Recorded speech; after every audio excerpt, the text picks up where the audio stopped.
सर्वशक्तिमान परमेश्वर को महिमा मिले। आप सभी को जय मसीह की। आइए हम परमेश्वर के एक वचन को पढ़ें और मैं विश्वास करता हूं परमेश्वर का ये वचन आपके लिए, आपके जीवन के लिए आशीष का कारण होगा। इस समय हम परमेश्वर के वचन से पढ़ते हैं मरकुस रचित सुसमाचार, उसका 12 अध्याय और उसका 24 और 27 पद में लिखा हुआ है,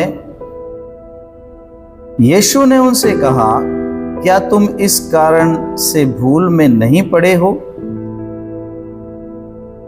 तुम न तो पवित्र शास्त्र ही को जानते हो और न परमेश्वर की सामर्थ को। जब 27 पद में हम पढ़ते हैं तो यहां पर लिखा है, परमेश्वर मरे हुओं का नहीं वरन जीवितों का परमेश्वर है, सो तुम बड़ी भूल में पड़े। यहां इस वचन को जब प्रभु यीशु मसीह कह रहा है, दोनों पद में जब हम पढ़ते हैं तो यहां पर कहता है, इस कारण तुम भूल में पड़े। और जब 27 पद में जब हम पढ़ते हैं तो यहां पर भी प्रभु यीशु मसीह कहता है, तुम भूल में पड़े।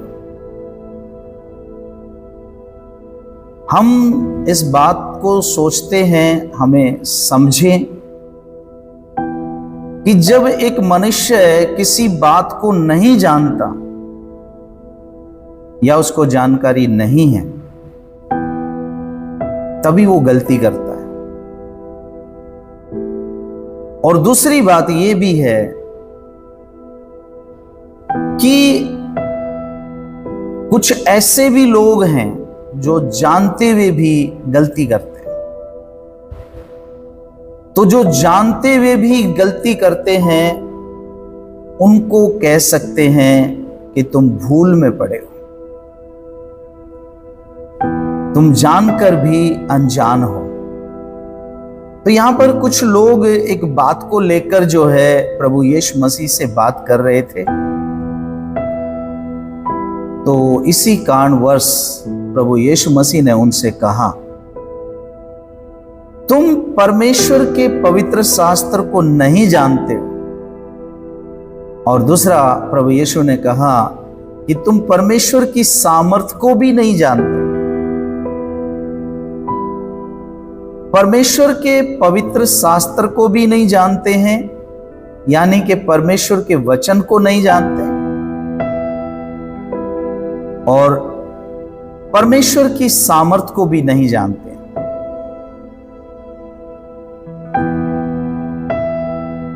जो व्यक्ति परमेश्वर के वचन को नहीं जानता और परमेश्वर की सामर्थ को नहीं जानता, उनके विषय में प्रभु यीशु मसीह ने कहा, तुम भूल में पड़े हो, भूल गए हो तुम। मेरे प्रियो, इस वचन के माध्यम से मैं बताना चाहता हूं, एक परमेश्वर है जो इस सारी सृष्टि का सृजनहार परमेश्वर है, पूरे ब्रह्मांड का परमेश्वर है, जिसने पूरी मानव जाति को बनाया और ये मानव जाति पाप कर कर परमेश्वर से दूर हो गया।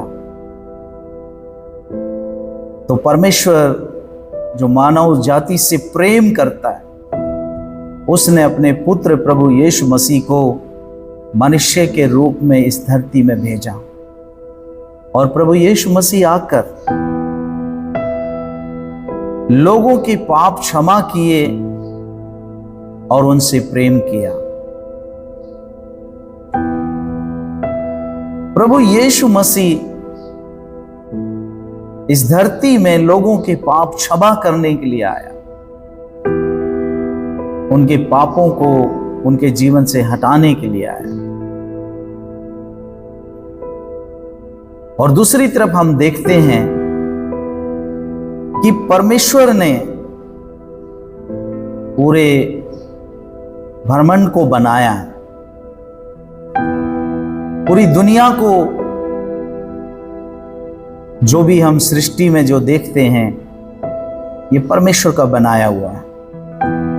मेरे प्रियो, इतनी बड़ी पृथ्वी को और सृष्टि की चीजों को देखकर हमें ये याद नहीं आता है कि इसको बनाने वाला एक परमेश्वर, एक सृजनहार है। सृजनहार परमेश्वर है, वो सारे ब्रह्मांड का परमेश्वर है। तो ये लोग प्रभु यीशु मसीह इनको समझाता है, कहता है कि तुम भूल में पड़े हो। भूल इस बात के कारण है क्योंकि वो पवित्र शास्त्र के परमेश्वर के वचनों को नहीं जानते, परमेश्वर की सामर्थ को नहीं जानते। परमेश्वर की सामर्थ से है पूरी सृष्टि को बनाया गया। 27 पद में जब हम पढ़ते हैं तो यहां पर कहते हैं, परमेश्वर मरे हुओं का नहीं वरन जीवितों का परमेश्वर है। परमेश्वर जीवित है, इसीलिए वो जीवितों के बीच में रहता है और जीवितों से वो प्रेम करता है। लेकिन लोग इस बात को नहीं जानते, इसीलिए प्रभु यीशु मसीह कहता है तुम भूल में पड़े हो। बाइबल में परमेश्वर का वचन ऐसा कहता है, लिखा है, मेरे ज्ञान ना होने के कारण मेरी प्रजा के लोग भटक गए, उन्हें ज्ञान नहीं है, उन्हें जानकारी नहीं है। मेरे प्रियो, इसी कारण वो भूल में पड़े हैं। मैं आपसे कहना चाहता हूं, आप परमेश्वर के वचन को पढ़कर देखिए, आप परमेश्वर की सामर्थ को भी अपने जीवन में अनुभव कर पाएंगे। और प्रभु यीशु मसीह आपसे प्रेम करके, आपके पापों को क्षमा कर आपको स्वर्गीय जीवन देने के लिए, प्रेम और शांति का जीवन देने के लिए प्रभु यीशु मसीह जीवित है। वो जीवितों से प्रेम करता है। अगर आज आप भूल में पड़े हैं तो आप परमेश्वर के वचन को पढ़िए और समझने की कोशिश कीजिए। प्रभु यीशु मसीह आपको आशीष देगा। परमेश्वर को महिमा मिले।